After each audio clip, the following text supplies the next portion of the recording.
अस्सलाम वालेकुम, welcome to info TV channel. मैं हूं आपका दोस्त वसीम।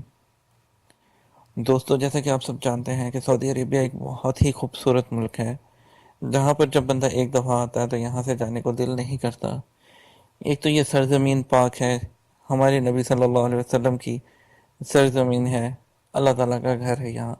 इस वजह से जाने को दिल नहीं करता। लोगों की यहाँ के लोगों के बारे में बहुत सी मनफी राय भी पाई जाती है और मुस्बत राय भी पाई जाती है।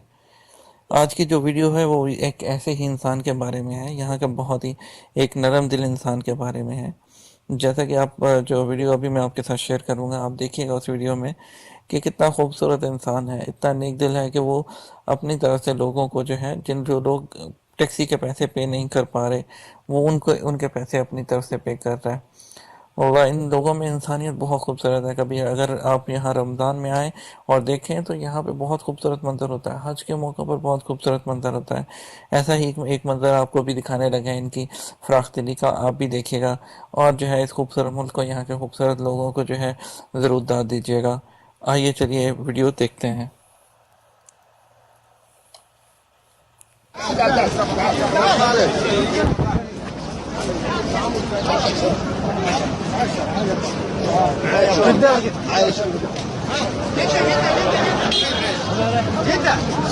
جدة جدة جدة جدة جدة هاي جدة جدة سبيل سبيل هاي السيارة حبيها يلا جدة جدة مدينة يا شيخ مدينة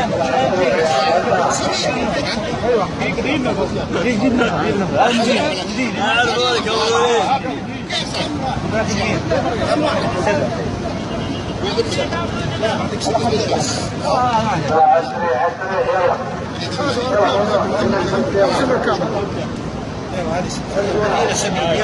ايوه المدينه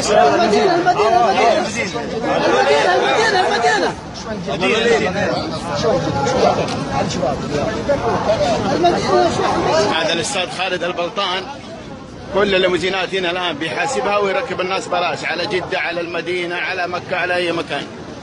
ابو الوليد